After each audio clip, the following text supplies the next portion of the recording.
إخواننا الحمد لله والصلاة والسلام على رسول الله وعلى آله وصحبه ومن والاه. Inshallah, لا نطيل اليوم. We won't be too long today, inshallah. We only have two isnads to deal with. But before doing that, we know that the goal is to learn these ahadith to raise ignorance off of ourselves, and as well as to raise ignorance off of others, as well as to preserve the religion and to protect and defend the religion. And so we need to make sure that these ahadith that we learn and knowledge in general, when we learn it, أنه يقع منا هذا الموقع, that it finds its place with us to accomplish these goals. So what I want to do real quick to start off with is that we know that in fiqh, they have those things that they call masail, questions that require the answers. Those religious rulings of what is wajib, what is haram, what is mustahab, what is makruh, ila akhirih. What I want to do now is, when you look at the books of fiqh or the books of hadith in their order, right, the way that they organize things, there's usually a science or a method to it. And so what I want to do is see, have we arrived at the position from what we have learned so far in our memorization, because this is the goal of the memorization, to be able to apply what we have learned in establishing these points. From the things that were mentioned about Imam Ahmad rahimahullah ta'ala is that he answered 50,000 questions with the statement haddathana, right? He was able to respond to them with narrating a transmission. So let's see if we are able to do this. The first question is, what is a proof that salah is wajib? From what we've learned up into these hadiths so far, what is a proof that salat is wajib? وَلَمَّا تَذْكُرْ لِي الدَّلِيلَ أُرِيدُهُ بِالْإِسْنَادِ. And when you mention to me the evidence, I want it with the isnad. What is the proof from what we learned that salat is wajib?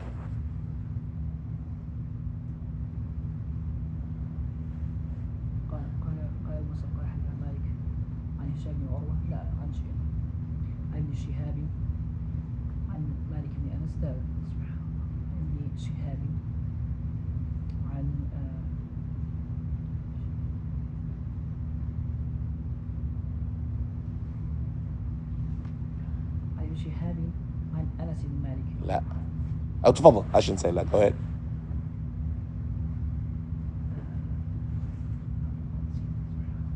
طيب, you want the one on Anas ibn Malik أن كنا نصلي العصر. هذا عن عمر بن عبد العزيز.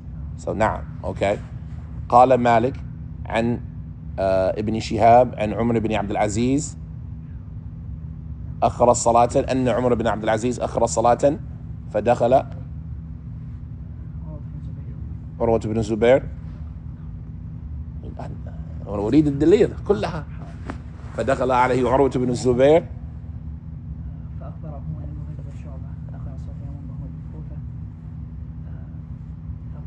فدخل عليه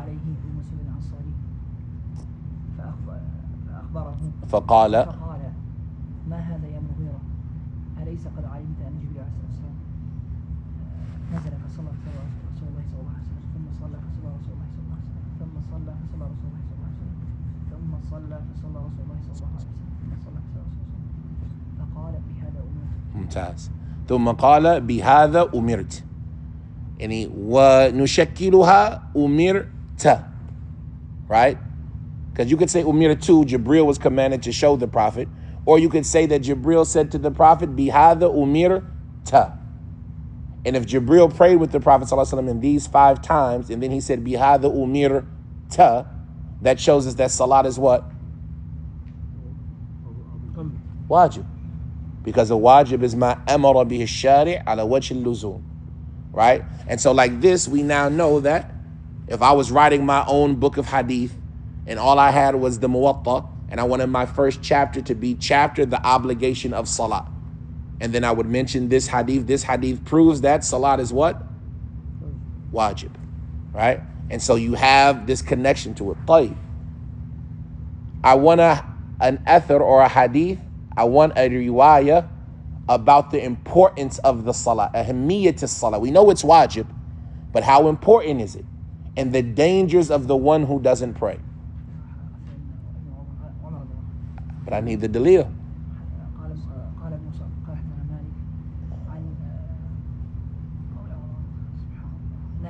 النافع مولى عبد الله بن عمر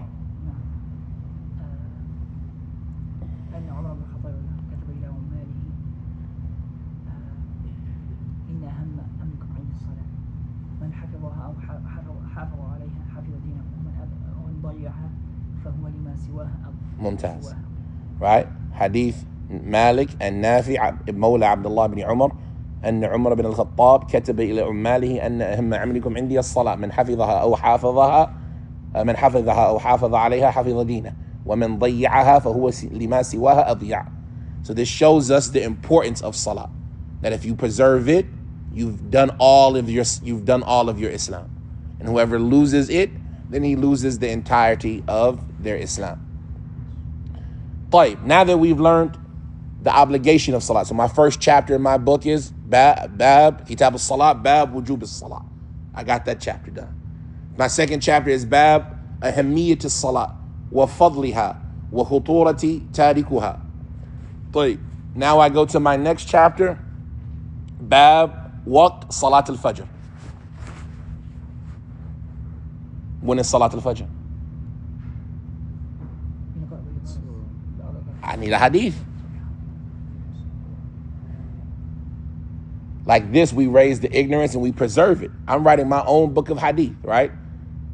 When is Salat al-Fajr? I need the athar, I need the riwayah, I need a proof that Salat al-Fajr is this time.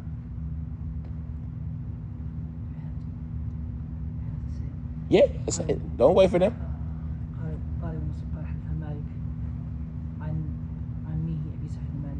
Okay.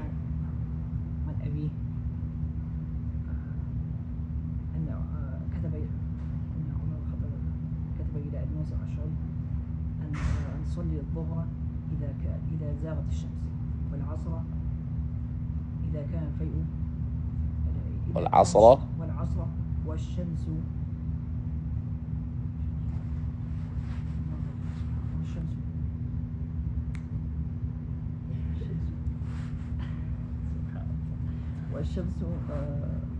بيضاء نقية قبل أن يدخلها الصبح والمغرب إذا غربت الشمس والعشاء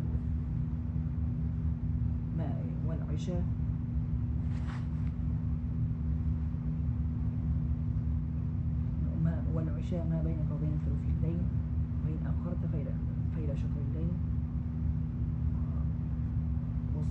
وصل الفجر وصل الصبح والنجوم بادية واقرأ فيها بسورتين طويلتين من المفصل. طيب, هذا جيد. وصل الصبح والنجوم بادية, لكن هناك أفضل. There's something better than it.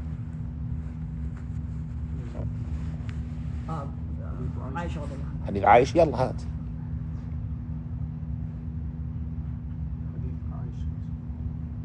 قال عروة. لا, قال أبو مصعب حدثنا مالك عن زيد بن أسلم عن عطاء بن يسار. لا, أن يحيى بن سعيد, آسف, أن يحيى بن سعيد. عن عمرة بنت عبد الرحمن عن عائشة زوج النبي صلى الله عليه وسلم أنها قالت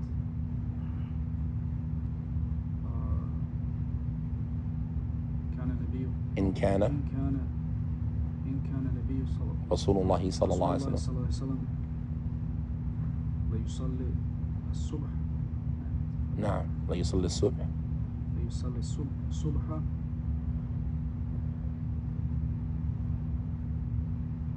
والشمس فينصرف النساء متلفعات بمروطهن لا ما يعرفن من الغلس. ممتاز. طيب, ما يعرفن من الغلس والنجوم بادية, هل هناك دليل آخر لوقت صلاة الفجر؟ قبل هذا أو بعد هذا؟ لأن الحديث الذي قبل هذا حديث عروة وحديث عروة الثاني, لكن هل هناك دليل آخر عن وقت صلاة الفجر؟ هي أفضلها عندي، لأن حديث عائشة, for example, it just told us when we're looking about a proof, right? The hadith of Aisha, it just told us what they did. It didn't tell us that we had to do it, right? The hadith of Umar, right? وَصَلِّ الصُّبْحِ. That's better. But it said وَالنُّجُومْ بَادِيَةً, right? So that's fine. That's telling us when we have to do it. Is there another hadith that tells us when we have to do it that doesn't mention any بدو النجوم, that doesn't mention the stars? من أدرك ركعة عطاء بن يسار جاء رجل هو من أحاديثنا اليوم الذي أبي هريرة أبي هريرة, حديث أبي هريرة, ما هي؟ حدثنا أبو موسى قال حدثنا مالك عن يزيد بن زياد عن عبد الله بن رافع مولى أم سلمة زوج النبي صلى الله عليه وسلم أنه سأل أبا هريرة عن وقت الصلاة قال أبو هريرة فأنا أخبرك. It's always the first one that's mentioned. صلي نعم أن صلي أن صلي أحسن الله عليكم أن صلي الظهر مع إذا أن صلي الظهر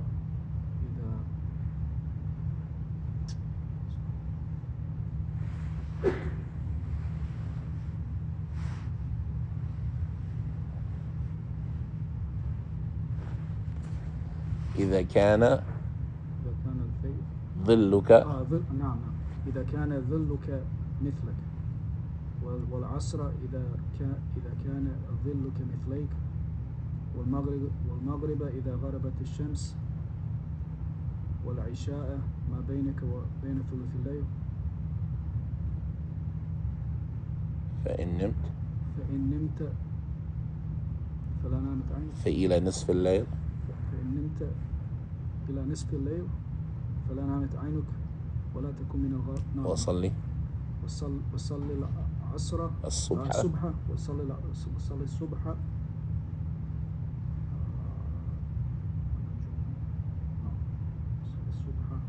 عائشة وصلي الصبح I know it's غلس but بغلس نعم. ممتاز. فهذا يدل على وجوب الصلاة وأن وقتها وقت الغلس. So if I was writing my book باب وقت صلاة الفجر, قال حدثنا يزيد بن زياد قال أن يزيد بن زياد عن عبد الله بن رافع مولى أم سلمة رضي الله تعالى عنها أنه قال سألت أبا هريرة رضي الله تعالى عنه عن وقت الصلاة فقال قال فأنا أخبرك إلى أن قال وصل الصبح بغلس. Right, so that shows me that it's a command, and a command is something I what? Wajib. So praying Fajr at Ghalas is the beginning of its obligation, right? طيب. When does Fajr end?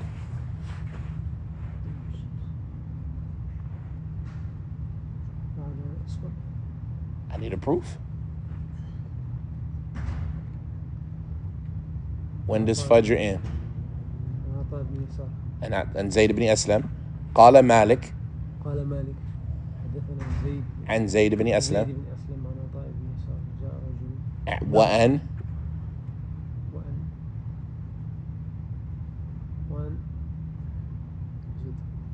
وعن بسر بن سعيد وعن بسر سعيد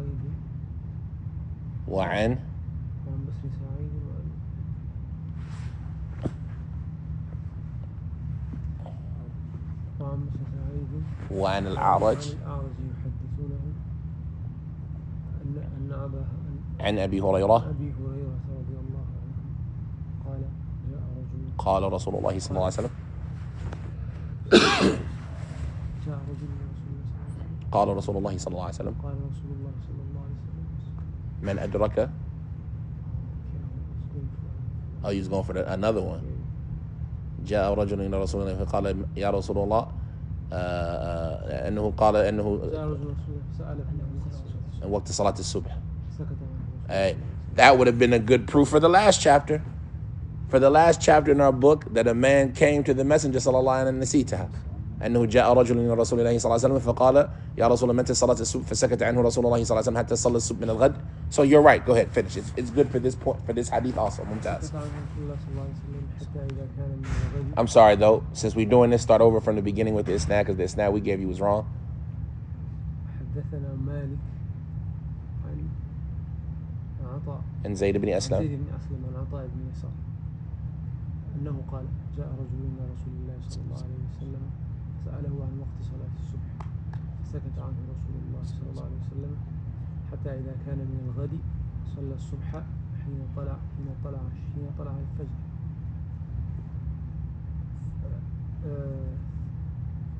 ثم صلى الصبح بعد من الغد بعد أن أسفر ثم قال أين السائل عن وقت الصلاة فقال ها أنا يا رسول الله فقال ما بين هذين وقت. طيب فهذا يدل على أن آخر وقت صلاة الفجر بعد أن أسفر. طيب هل هناك دليل يرد على هذا? Is there any proof that refutes this proof? That is an opinion, but is there any proof that refutes that proof? What is it? What is your opinion? طلوع الشمس. يلا هات دليلك.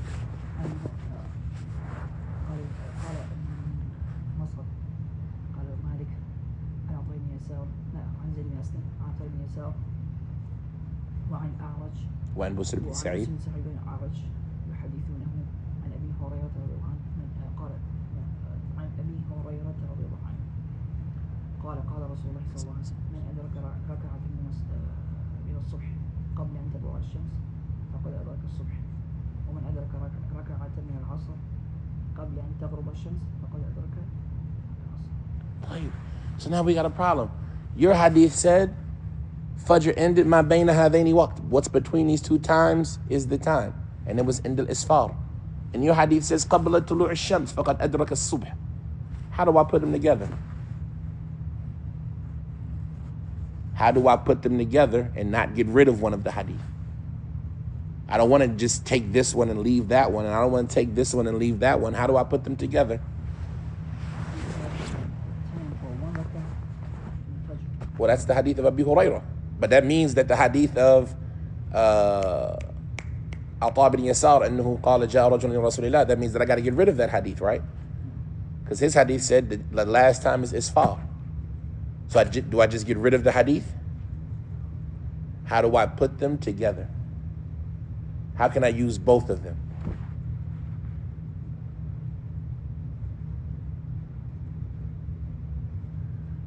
What about a preferable time and a necessary time? Waqt al-ikhtiyar or waqt durura, right? And like this, if I was writing my second chapter, I said waqt al-ikhtiyar. I got chapter of wujub al-salat, ahamiyat al-salat, waqt salat al-fajr, nihayati waqt salat al-fajr, right? And I put both hadith in that chapter to show that this is the best time and this is the necessary time. And now I'm done with Fajr. What's my next chapter going to be? Waqt Salat al-Dhuhr. I'm writing a book for my children. My next chapter is Waqt Salat al-Dhuhr. What's my hadith that I'm putting in this book?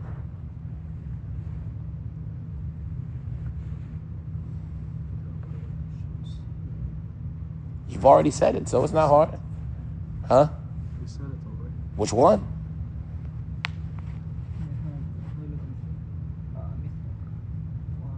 I'm sorry, you said earlier the hadith of Abdullah bin Umar. But you said it wrong. You said the hadith of Abi Suhail. But then you also said the hadith of Abdullah bin Umar. And I think it was a mistake in it. Let me hear the hadith of Abdullah bin Umar again. Oh no, it wasn't a mistake. We just didn't finish it. Okay, so we got the first part. What's the rest of it? ثم كتب أن صلوا الظهر إذا إذا كان مثل أحدكم إذا إذا كان إذا إذا كان ثم كتب أن صلي الظهر إذا كان الفيء إذا كان الفيء والذراع إلى أن قدر ما إلى أن إلى يكون أن يكون ظل أحدكم مثله قدر ما يسير الراكب والعصر والعصر والشمس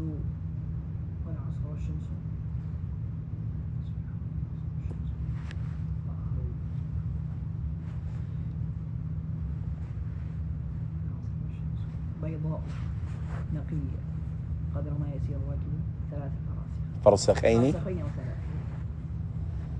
والمغرب إذا غربت الشمس والعشاء إذا غاب الشفق إلى ثلث الليل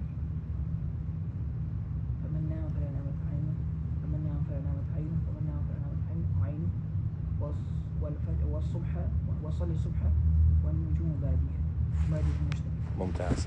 Right? And so like that, I put that in my hadith about what salat al-dhuhr. And I got the beginning time and the end of time. Right? I also had in it what salat al-asr. Right? طيب, now I need another chapter here because that hadith didn't talk about when asr ended. I need a hadith about when asr ended. حديث الذي ذكرنا في الباب الذي قبل حديث أبي هريرة من أدرك ركعة من العصر قبل أن تغرب الشمس فقد أدرك العصر. Right? But there's a problem. The hadith of Abi Hurairah وصل العصر وظلك مثليك والعصر إذا كان ظلك مثليك.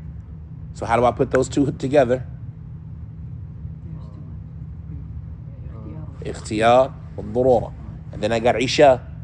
When is the time for Isha? Huh? Oh, I'm sorry. You're right. We skipped Maghrib. When is the time for Maghrib?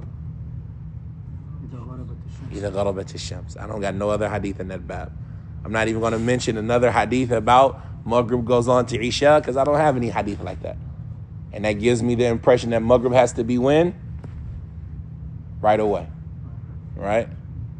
And then I got the time for Isha. Right? إذا غاب الشفق إلى ثلث الليل. And then I might add into it فإن أخرت إلى شطر الليل إلى نصف الليل ولا تكون من الغافلين. And like this, I finished my first, like this, we see that Imam Malik, did he do what he said he was going to do? This first chapter, what was it called? Bab wuqut as-salat, awqat as-salat, waqt as-salat, mawaqit as-salat. Right? Did he tell us all of the times we needed to know? Even though he didn't bring the hadith that's famous when Jibril prayed twice with the Prophet ﷺ, in the hadith that he brought, he told us all of the times for every salat, right? And so the only hadith that are left are going to be some details to fill in to these hadith that we covered. So if you know these hadith, you're now in a good position to know how to tell somebody when to pray and when the time ends.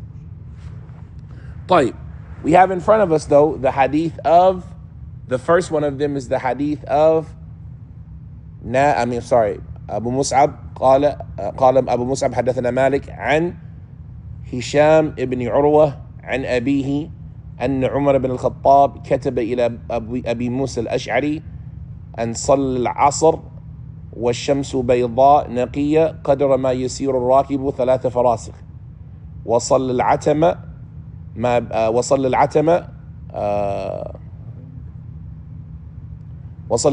بينك وصلى العتمة ما بينك وبين ثلث الليل وإن أخرت فإلى شطر الليل ولا تكن من الغافلين.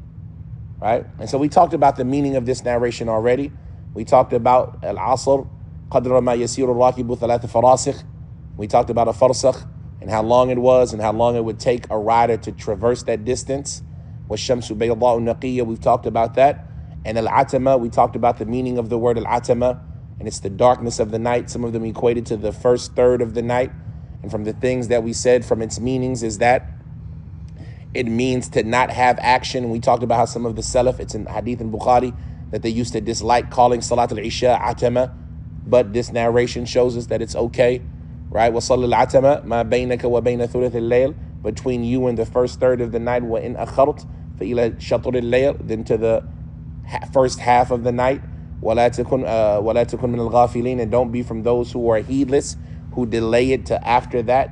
And we talked about when the night starts with Maghrib and how we divide the night into a half and into a third, etc. And so in front of us is the isnad. The isnad, they say, he says, عن هشام ibn Urwa, Abu al-Mundhir, Hisham ibn Urwa ibn al-Zubair ibn al-Awwam ibn Khuwaylid ibn Asad ibn Abdul Uzza. This family, yani al-Zubair and his children, is a family that is prestigious. It is a prestigious family in Islam. You should know all of them, right? We look at Az-Zubair. Who was Az-Zubair? He was Ibn al-Awwam. Who was al-Awwam? Awwam was Khadija's brother. Khadija bint Khuwaylid ibn Asad ibn Abdul Uzza. So Zubair, the Sahabi, was Khadija's nephew. Who was Zubair's mother? Who did Al-Awwam marry? Zubair's mother. She married Safiya bint Abdul Muttalib. Zubair's mother, Awwam's wife, was Safiya bint Abdul Muttalib, the Prophet ﷺ's aunt. So Zubair and the Prophet ﷺ were cousins. Zubair and the Prophet ﷺ were cousins. And he was also Zubair's uncle-in-law, because he was married to Khadija, who was his aunt. But not only that, Zubair's grandmother, Hala, and the Prophet's mother, Amina, were sisters. Right? And Zubair's aunt, Habiba bint Asad, his great aunt, was the grandmother of the Prophet ﷺ. Right? That's a lineage. Likewise, we have, who did Zubair marry? Zubair's wife. She was Asma bint Abi Bakr. Asma bint Abi Bakr. So, Zubair was also the Prophet's Adil, right? And Adil in Arabic, you say Adili, the person who's equal to me on the other side, right? If you two marry sisters, you become Adil, right? He's my equivalent on the other side, my brother-in-law, right? So he was the Prophet's brother-in-law because the Prophet married Asma's sister, Aisha, radiyallahu ta'ala anha.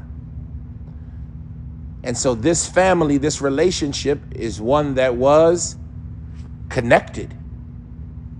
From the things that are interesting that is mentioned about this family is that Hisham ibn Urwa ibn Zubair, he mentions that they mentioned to Az-Zubair, some of his children, Urwa, who was a major scholar, we're going to talk about him in depth.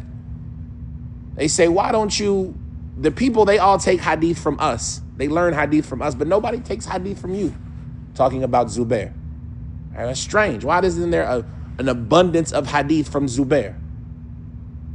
And he said, oh my son, you know my relationship to the Prophet ﷺ. And he mentioned all of these connections that he had to the Prophet. But he said, I heard the Prophet say, من كذب علي متعمدا فليتبوأ مقعده من النار. أو كما قال صلى الله عليه وسلم. And so he said, for that reason, I left off narrating from him. Right? So even though Zubair was from the closest of the people to the Prophet ﷺ, you find that his narrations are few. Anyway, Zubair had an abundance of children. From them is that scholar, that Sahabi, who we know as Abdullah ibn Zubair, the Khalifa of the Muslims. Abdullah ibn Zubair, right? The first child born in Medina. The first child born in Medina. Abdullah ibn Zubair had another brother, right? And there were multiple brothers. named Urwa. And we're going to talk about Urwa in a second. Urwa had children. From the children of Urwa, from the most prominent of them was his son, Hisham. Hisham ibn Urwa, ibn al-Zubair, ibn al-Awwam, ibn Khuwaylid, ibn Asad, ibn Abdul Uzza.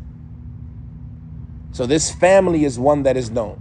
When we look at Hisham, and likewise we're going to see even more with Urwa, these relationships are what allowed them to accomplish the knowledge that they accomplished.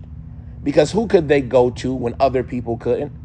They could go directly to the family of the Prophet ﷺ because they were his relatives.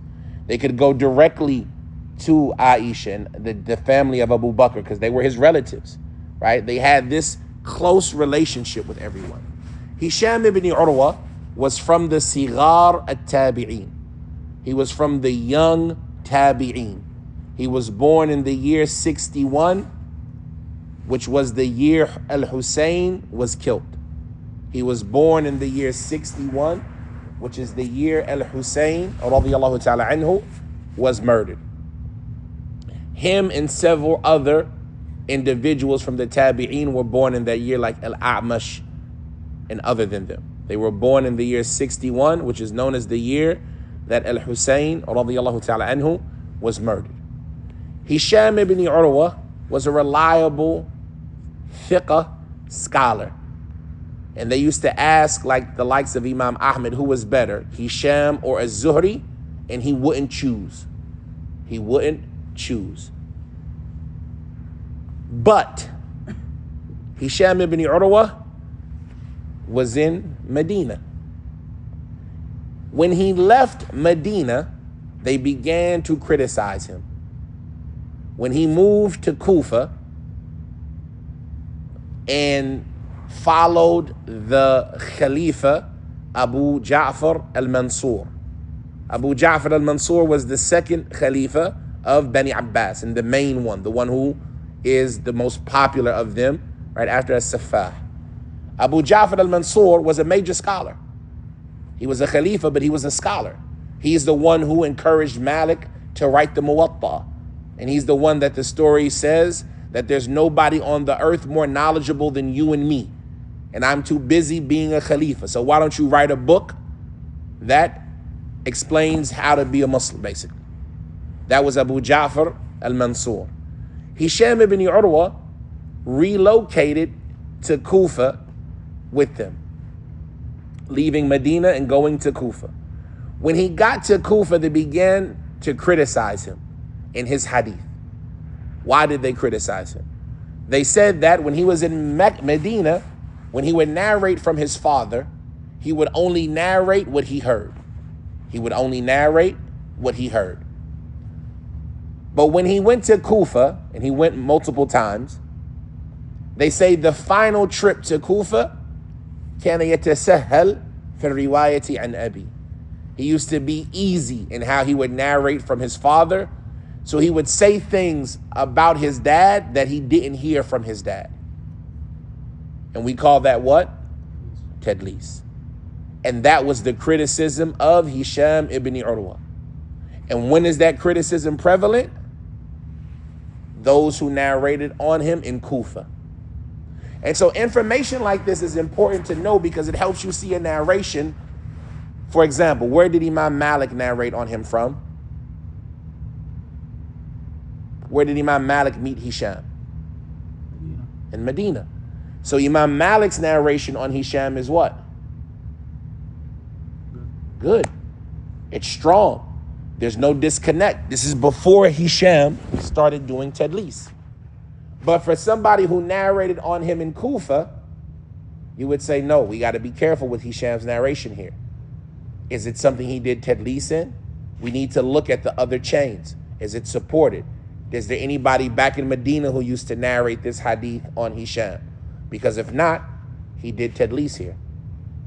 Also, from the things that happened to him when he moved to Iraq, is that تغير بأخيرة. His memory started to change as he got older. And so from those who learned from him in his later years, like Waki' and Ibn Numayr, right? Those who learned from him in his later years, you have to also look at those hadith and say, well, maybe this version of the hadith is something that his memory had gotten weaker with. And so all of this helps you when you're trying to determine whose narration, whose version is better, which aspect of the hadith am I going to take? Okay, Hisham in Medina is up there with Zuhri, right? But Hisham in Kufa, not as much. So I need to know that when I'm grading hadith. Hisham ibn Urwa, he moved to Iraq and he died in Baghdad, and he died in the year 145 or sometime thereafter. He died in the year 145 or sometime thereafter in Baghdad, which was known as Medinatus Salam, in the companion or in the company of Abu Ja'far al-Mansur, the Khalifa of that time, right? And so Hisham ibn Urwa, as we said, Imam, Fiqh, from this prestigious family and from the most knowledgeable of narrators on his father, right? His father being Urwa ibn al-Zubayr, ibn al-Awwam, ibn Khuwaylid, ibn Asad, ibn Abdul Uzza, right? Abdul Uzza was the son of Qusay, if I'm not mistaken. And so their lineage meets up with the Prophet ﷺ in Qusay, right? So they're a close relationship. Urwa ibn Zubayr was born in the later years of the Khilafah of Umar. He was born in the later years of the Khilafah of Umar. Some of them say it was the year that Umar died. Some of them say it was 4 years before the end of his Khilafah. And this is because between him and his brother, Abdullah ibn Zubayr, the Khalifa, there was about a 20-year gap. So his brother, the Sahabi, there was about a 20-year gap between him and his brother. So if you say that he was born in the year 19, because Umar, he died in the year 23. So he was born somewhere between 19 and 23. And he was from the Kibar of the Tabi'een. He reached a lot of the Sahaba. His son also reached Sahaba, but not as many, right? But, like for example, Hisham, he reached his uncle Abdullah. He met and narrated on his uncle Abdullah, and they say that Ibn Umar rubbed his head and things like this. But he didn't meet a lot of the elder Sahaba. That's why he was from the younger Tabi'een, like Zuhri. But Urwa ibn Zubair was from the elder Sahaba, min kibar al-Sahaba, right? Catching the likes of Uthman and those after him. From the things that is strange is that Ad-Daraqutni, he mentions that Urwa ibn Zubair didn't narrate from his father, right? It's not recorded that Urwa narrated on his father, right? Urwa ibn Zubair, from the Tabi'een, the Kibar of them, he reached a status of being from those individuals known as al-Fuqaha as-Sab'ah, the 7 scholars of Medina. And he was from the best of them. When we talk about the scholarship of Medina at that time, in the Kibar al-Tabi'een, you had people like Sa'id ibn al-Musayyib and al-Qasim ibn Muhammad ibn Abi Bakr and Ubaydullah ibn Abdullah ibn Utbah ibn Mas'ud and Sulaiman ibn Yasar and Kharija ibn Zayd ibn Thabit and Abu Bakr ibn Abdul Rahman ibn al-Harith ibn Hisham or ibn Hisham. And how many is that? 5. We have إذا قيل من في الفقه 7 أبهر روايتهم عن علم ليس بخارجة فهم عبيد الله عروة قاسم سعيد سليمان أبي بكر خارجة, right? So we got فهم عبيد الله and Urwa ibn Zubair would make 6. Sa'id, who do I miss? Ubaydullah ibn Abdullah ibn Utbah ibn Mas'ud, Sa'id ibn Musayyib, Qasim ibn Muhammad ibn Abi Bakr, Urwa ibn Zubair, Sulaiman ibn Yasar, Kharija ibn Zayd ibn Thabit, and Abu Bakr ibn Abdul Rahman ibn al-Harith ibn Hisham. Also from the scholars that are included with them are people like Abu Salama ibn Abdul Rahman ibn Auf. Right? These names, the reason why we're mentioning these names, because you want to get these names starting to stick in your head. You want to, every time you talk about one of them, talk about all of them. That way they start to stick in your head and you know these names. When you're reading a book, you recognize when you see Abu Salama. You recognize when you see Sulaiman. You recognize when you see Kharija, because these names, they become people that you're familiar with. Likewise, Salim ibn Abdullah ibn Umar was counted amongst these groups. Likewise, Qabisa ibn Dhu'ayb, right? And from the things that some might not recognize, from the people who were counted in the levels of these people, was Abdul Malik ibn Marwan. Who was Abdul Malik ibn Marwan? The Khalifa, right? The Khalifa from Bani Umayyah. He was counted amongst the scholars of Medina, right? And so this shows you that even early on in Islam, people like Abu Ja'far Mansur and Abdul Malik ibn Marwan, in spite of the politics that happened amongst their families, they were still knowledgeable individual and educated people about the Sunnah. Urwa ibn Zubair, he has a lot of statements, and perhaps in a second we'll go. There's a couple of statements I want to pick out from the things that he said. But he has a lot of statements encouraging the seeking of knowledge. Those statements have value, right? He has a lot of statements encouraging the seeking of knowledge. Those statements have value. And from the things that were amazing about him was his reliance on Allah and his comfort with what Allah had decreed. So from the things that happened is that he went in the companionship of al-Walid ibn Abdul Malik ibn Marwan, the Khalifa. The Khalifa after Abdul Malik was his son, al-Walid. And Urwa ibn Zubair went to visit him. And during this trip, his leg had got infected with al-Akila, right? Gangrene, that disease that eats your flesh away. And so they had to cut his leg off. And he also lost his son, Muhammad, during that trip. And all he would say is, Allahumma, if you've given, if you've taken away, then you've given more. And if you try, then you've also given health, right? And he would say, لَقَدْ لَقِينَا فِي سَفَرِنَا هَذَا نَصَبًا. Right? We've experienced a lot of exhaustion in this trip. When he was in the company of al-Walid, the Khalifa, in his home, they had to cut his leg off. They had to cut his leg off. And so they asked him, should we bring a doctor? He said, if you wish, bring a doctor. And the doctor said to him, shall I not give you something that can take your mind away so you won't experience the pain as we're cutting it off? And he said, I never thought, do what you're going to do. I cut my leg off without that.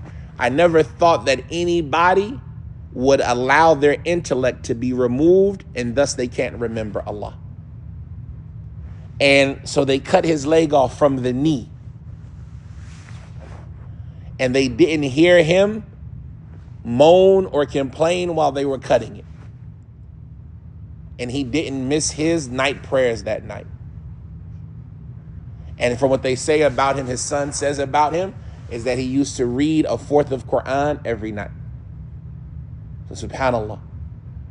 When his leg had gotten cut off, an individual came to him and said, like, you aziruhu, right, to console him.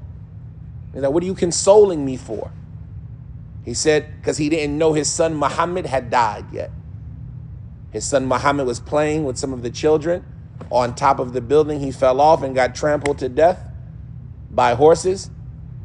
And so when he heard it about this individual is when he said that statement, oh Allah, if you have given, if you have taken away, then you have given. And if you have tried, then you have also given health, right? And so this was Urwa, an amazing scholar. He used to go back and forth on the likes of Aisha, his aunt, and other than her from the family of the Prophet. And this is some of the things that allowed him to excel his contemporaries or to surpass his contemporaries. He died in the year 94. What was year 94 called? The year of the scholar, which was the year that the scholars, a lot of the scholars of Medina died in. Like Sa'id ibn al-Musayyib, like Ali ibn al-Husayn ibn Ali ibn Abi Talib. Likewise, we mentioned from the people who weren't in Medina who died during that year it wasn't al-A'raj, who was the other one who went to Egypt, who died in that year. It wasn't Zayd ibn Aslam. Who did he narrate? Atta ibn Yasar. He died in that year as well in Egypt, right? Some of them mentioned that Ubaydullah ibn Abdullah ibn ibn Utbah ibn Mas'ud died in that year as well. And for that reason, they used to call that year the year of the scholar, i.e. the year that a lot of scholars died in. From those who died during that year were Urwa ibn az-Zubair. And he narrated on that Umar ibn al-Khattab kataba ila Abi Musa al-Ash'ari. We've spoken about them already. Umar died what year? 23. Umar died 23. And Abu Musa, what was his name? Abdullah ibn Qais. And what year did he die? It was the same year as Mughira ibn Shu'bah. They died in the year 50. Right, you always want to keep those things. Every time you come across it, remind yourself. That way, by the time you get to the end of the book, it's like you know it, right? Go home, read their biographies over and over again. Every time you do a new hadith and they're mentioned in the hadith, it's no harm. Read the biography again. Whatever you read the first time that didn't stick, one point will stick the second time. Till by the time you get to the end of the book, their whole biography is embedded in your head. By the time you move on after Muwatta to Bukhari, for example, or to Sunan Abi Dawood, half of the narrators, you already know them. Right? And like this, your not vocabulary, but your lexicon of people is built, right? And it only takes one at a time. Now, the next narration that we had to cover, the isnad, was the narration of where Abu Mus'ab, he said, Hadathana Malik and Yazid ibn Ziyad. Yazid ibn Ziyad, and he is also known as Ibn Abi Ziyad. Yazid ibn Ziyad, and he is also known as Yazid ibn Abi Ziyad al-Madani. He was from the people of Medina, and they say that Abi Ziyad's name was Maysara. But they also say that was a different person. And the reason why we mention that is because the Yazids of this time period are four. There are four people who you might get them confused with each other. You have Yazid, who is thiqah. Yazid, who is saduq. Yazid, who is da'if. And Yazid, who is matruk. Right? You got Yazid thiqah, wa Yazid saduq, wa Yazid da'if, wa Yazid matruk. The most famous of them is the Yazid who is da'if. Right? But this individual, Yazid ibn Ziyad, that Malik narrates on, is from the 6th tabaqah. Right? When Ibn Hajar breaks the people down into tabaqat, to different levels, Yazid ibn Ziyad is from the 6th of them, which is the awsat of the tabi'een, the middle level of the tabi'een. Thiqatun, he would narrate on people like Abdullah ibn Rafi', the freed slave of Salama, and he would narrate on people like Muhammad ibn Ka'b al-Quradhi.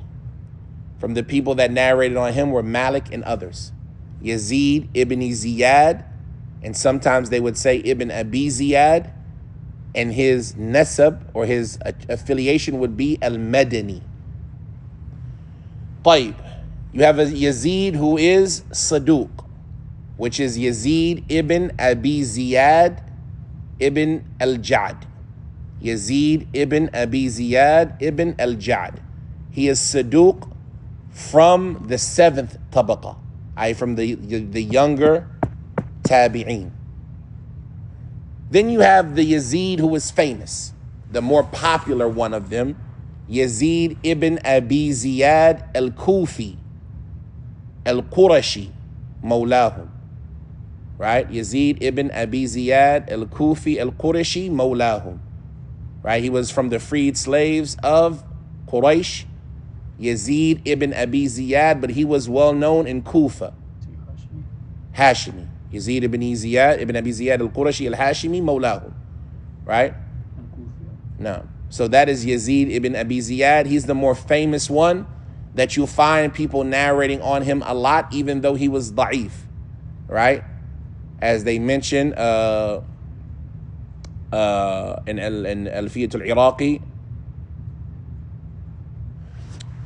فاحتاج أن ينزل في الإسناد إلى يزيد بن أبي زياد ونحوه وإن يكن ذو السبق قد فاته أدرك باسم الصدق. Right? Imam Muslim rahimahullah ta'ala, he said that the majority of the narrations of the people, you can't find them from people like Malik. So what did you have to do? فاحتاج أن ينزل في الإسناد.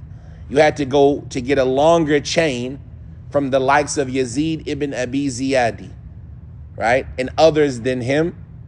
وإن يكن ذو السبق. Even if being from the advanced scholars, قد فاته, wasn't possible for him, أدرك باسم الصدق. He was okay. He was da'if, but he was okay, right? The point of it is, that's the more famous of them, Yazid ibn Abi Ziyad. The last of them that was matruk is, he was al-Hashimi. The last of them who was matruk was Yazid ibn Abi Ziyad, or Yazid ibn Ziyad, or Abi Ziyad al-Qurashi al-Damashqi, right? Al-Damashqi. Now Yazid ibn Abi Ziyad al-Kufi, he was from the 5th level. So he was from the elder tabi'een. The elder, the sigar al-tabi'een, the elder atba' al-tabi'een. As far as Yazid ibn Abi Ziyad al-Qurashi al-Damashqi, then he was from the 7th level, i.e. from the generation under Malik, and he was matruk. They didn't like his hadith. But it's important to know the difference between them, because when you see them, you might get them confused, especially because their biographies are not that vast. There's not a lot that is said about them, to the exception of Yazid ibn Abi Ziyad al-Kufi. His biography is one that is more popular, but the rest of them, their biographies are less than a page. So you want to know the difference between them. He narrated on Abdullah ibn Rafi'. Let's do something here. Abdullah ibn Rafi', the freed slave of Salama. It's not a lot known about him as well. He is from al-Thalitha, if I'm not mistaken. Abdullah ibn Rafi'. Abdullah ibn Rafi', the freed slave of Salama. Al-Mizzi rahimahullah ta'ala, he says about him, Abdullah ibn Rafi al-Makhzumi Abu Rafi al-Madani, Mawla Salama, Zawj al-Nabi sallallahu alayhi wa sallam. Abdullah ibn Rafi, who was from the Makhzum tribe, i.e. those are the people that freed him. His kunya was Abu Rafi' from the people of Medina, the freed slave of Salama, the wife of the Prophet. He narrated on Hajjaj ibn Amr ibn Ghaziyya al-Ansari, and likewise Ghaziyya ibn al-Harith, and the father of Umara ibn Ghaziyya, as well as Abi Hurairah and his freer Salama. And then he mentions the people who narrate on him, and all they say about him is thiqa. قال العجلي ثقة. قال العجلي النسائي وأبي زرعة ثقة, and Ibn Hibban mentioned him in the thiqat. And other than that, we don't know anything about him, right? Ibn Hajar, he says he was from the Thalitha. Some people, when you don't know their dates of birth and their dates of death, you want to know the tabaqa, the level or the generation that Ibn Hajar includes them in, right? So the tabaqat with Ibn Hajar, there are 10 of them, right? The tabaqat with Ibn Hajar in his book Taqrib al-Taqrib or Taqrib al-Tahdhib, there's 10 of them. The first of them are the Sahaba. And then generation 3, 4, 5, 2, 3, 4, 5 are the Tabi'een. Generation 2 is the Tabi'een who were alive in Islam and in Jahiliyyah. And after Islam and before. They were alive during the time of the Prophet ﷺ. but they didn't become Sahaba, they call them Mukhadrameen. People who were alive during the time of the Prophet, but they didn't become Sahaba, like Alqamah ibn Waqqas, as well as Alqamah ibn Qais and Nakha'i.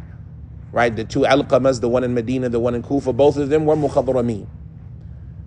So they're from the second generation. The third generation is the Kibar at-Tabi'een, those elders of the Tabi'een who met a lot of the Sahaba.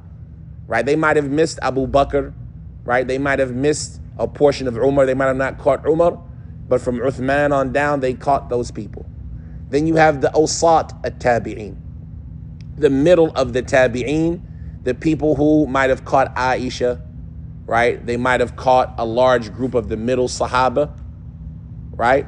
And then you have the Sigar at-Tabi'een, which is level 4, 2, 3, 4, right? Which would be people like, 3 would be people who were elder Sahaba that weren't Mukhadrameen.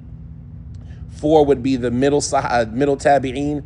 5 would be Sigar Tabi'een, like Az-Zuhri, right? Hisham ibn Urwa. They only met 1 or 2 Sahaba. And then 6 would be people who were alive when Sahaba were alive, but didn't meet any of them, like Malik, right? From the elders, from the Kibar at Tabi'een. And then 7 would be the elders of the Tabi'een who weren't alive when there was Sahaba. 8 would be the middle. 9 would be the youngers of them. And this is a generation that they include in the likes of Shafi'i.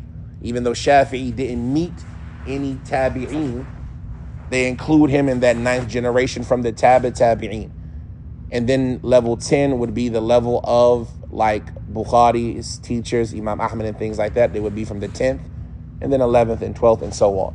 So you want to know those generations because he includes them so you can know who met who, right? So if somebody is from the 3rd tabaqa, like this individual, Abdullah ibn Rafi', is it possible that somebody from the 9th tabaqa met him?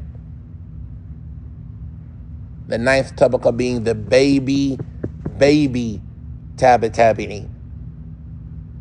Could they have met somebody from the elder tabi'een? Now, there's too much of a gap, right? And so by knowing these tabaqat, if you don't know the birth dates and deaths, you can know who met who.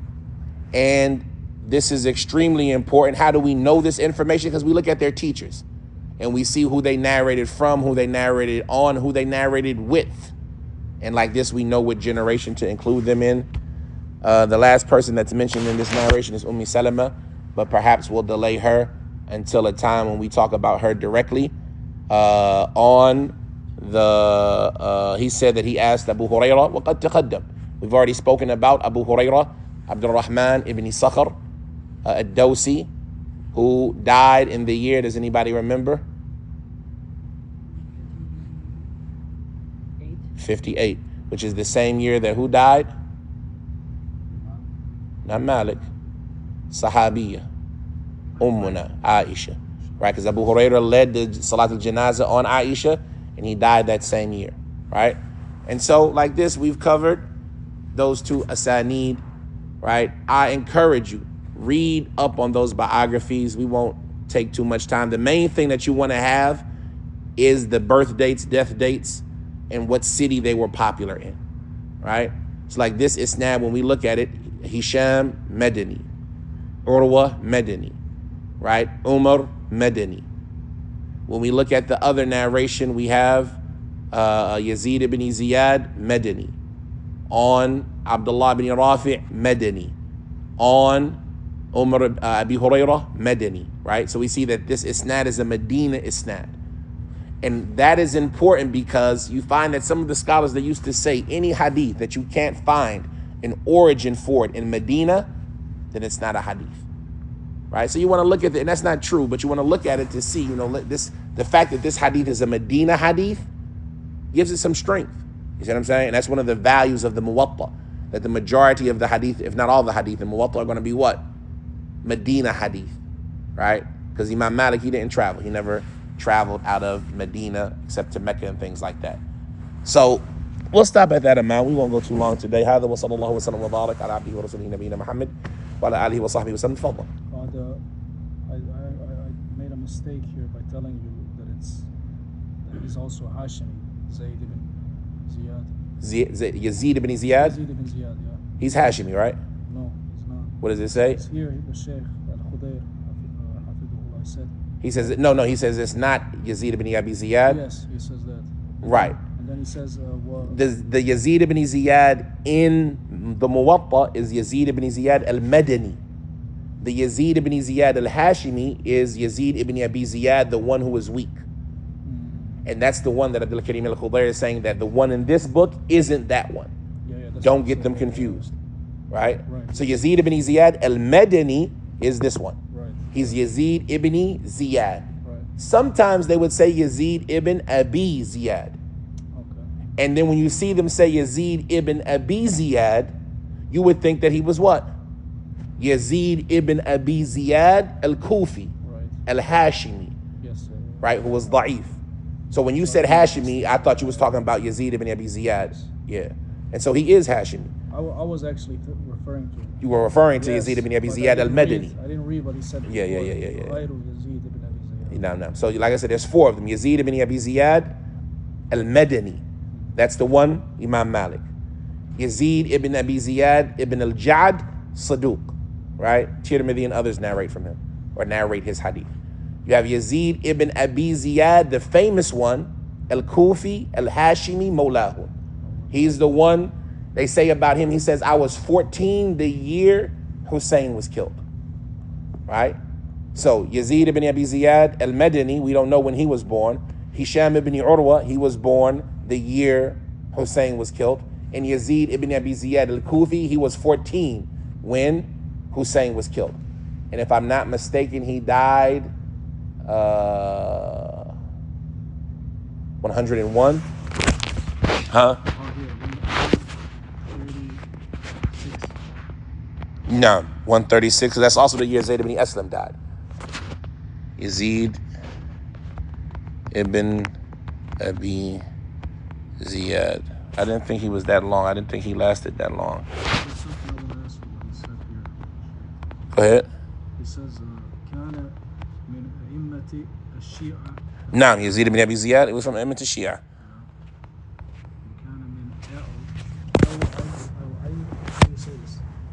وكان من أوعية. Yes, العلم. نعم, كان من أوعية العلم. Right? He had a lot of knowledge, and he was a Shi'i. You have to remember that the early Shia aren't the Rafida, al-Imamiyya. The early Shia are those who preferred Ali over Uthman. But it didn't necessitate from them any tanaqqus in Abu Bakr or Umar. Right? The early Shia, their argument wasn't about Abu Bakr and Umar. The early Shia, their argument was about Ali and Uthman. And during that time, the argument was allowable. Meaning, in this stage of Islam, did you have to think that Uthman was better than Ali?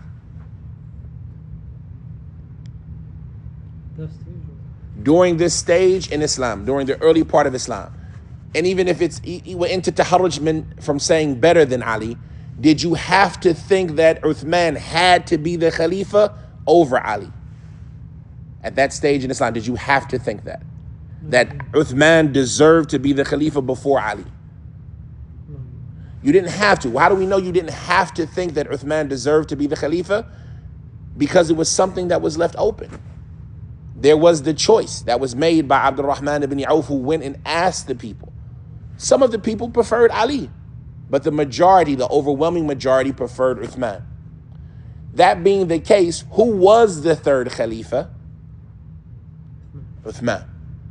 Right? And who was better, Uthman or Ali? There's difference of opinion, but that difference of opinion has ended with us. Right? That difference of opinion has ended with us. We say that they are in the order of their khilafah, their order of preference. But you'll find some of the people of that time who would have said, no, Ali is better than Uthman. Right? And you'll find some people who might have said that Ali was more righteous and more virtuous than Abu Bakr. You'll find people during that time who would have said that. And this is because the virtues of Ali are a lot. There are a lot of high virtues of Ali. And so if a person knew that and you add to that the relationship, like the Prophet ﷺ, he said about Ali, are you not happy to be in the position from me of that of Harun to Musa? That's a high praise. Today I'm going to give the raya to a person who loves Allah and Allah loves them. That's high praise, right? The only difference between Harun and Musa and the Prophet and Ali is that the Prophet said there's no prophet after me. That's high praise of Ali. But at the same point in time, waqa al-ijma', the consensus has arrived that Abu Bakr was the best. And Umar was the best after that. And then the consensus arrived that Uthman was the best after them. Even though there was disagreement. You might find that Aisha radiallahu ta'ala anha, she said if Abi Ubaidah was alive, we wouldn't have had this talk.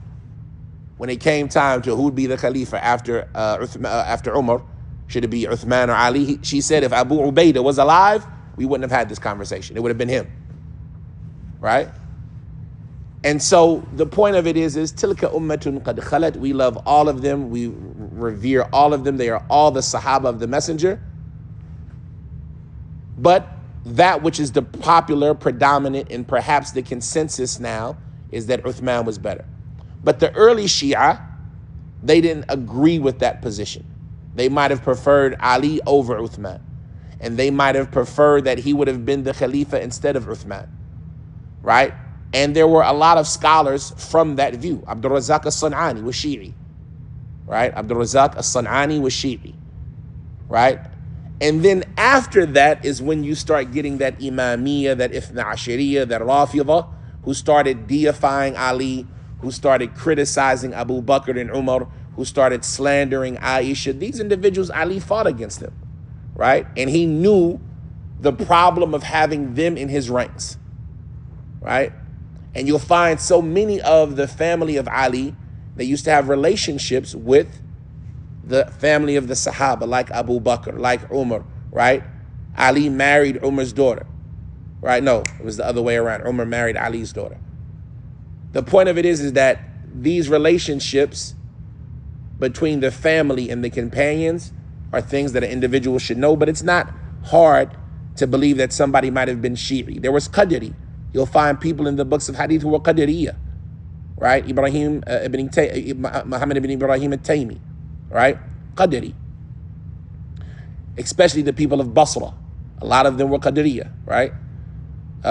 You'll find Hadith with Ma'bad ibn al-Juhni, right? You'll find narrations in the books of Hadith called a Ma'bad. What Ma'bad are they talking about? Ma'bad al-Juhani, the one who introduced the Qadiriyya. And they say about him that he denied it. He said, no, I didn't. I didn't do that. Right? They just attributed it to me. Some of them say that Qatada was Qadiri.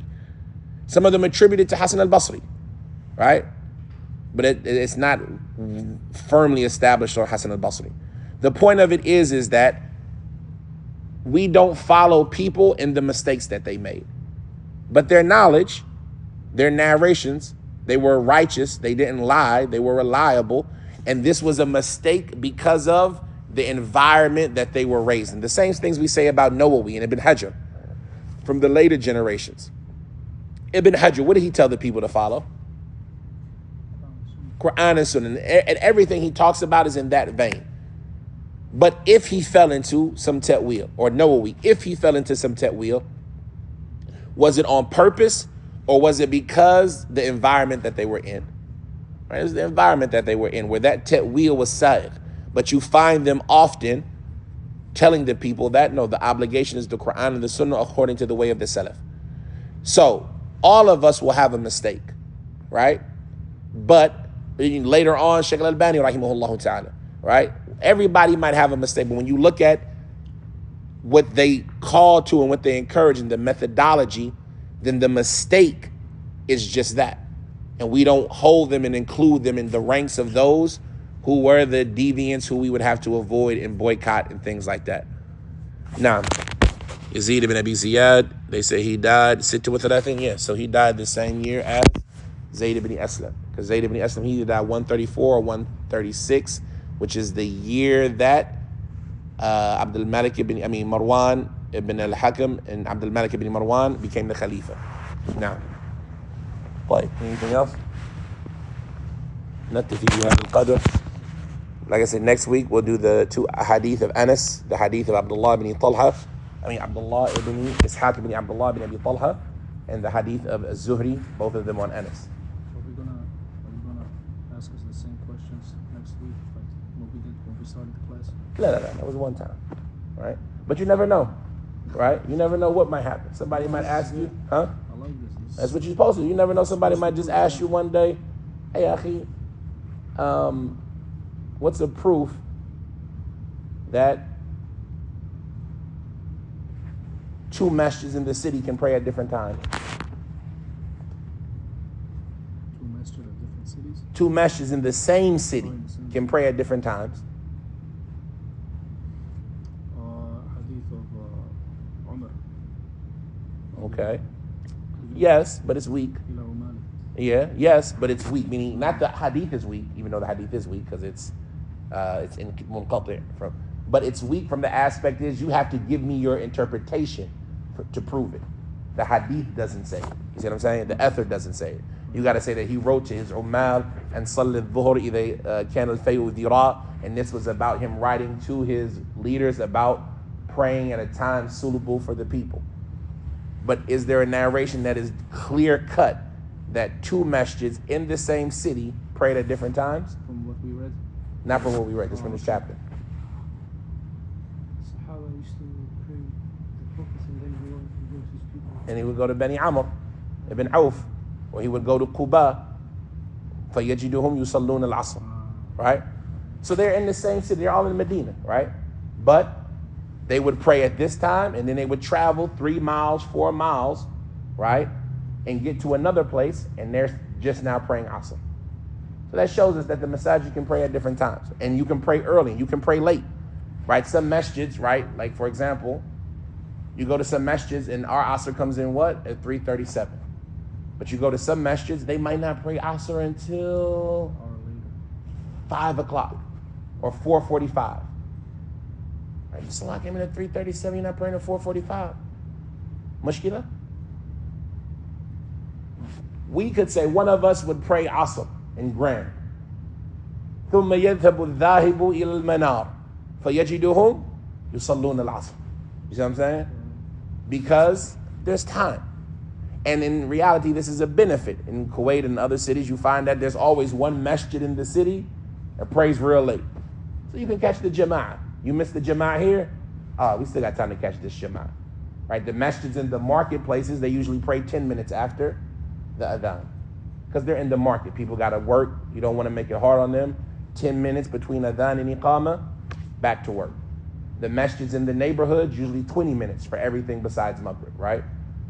But there's always 1 or 2 masjids in every community, in every area, that they might pray 30, 40 minutes after the adhan, just so if I miss this masjid, you know what, let's go to the other, I want to pray jama'ah, let's go to the other masjid. You see what I'm saying? So, knowing these hadith, how they prove something, that's an important goal. سبحانك اللهم وبحمدك اشهد ان لا اله الا انت استغفرك واتوب اليك.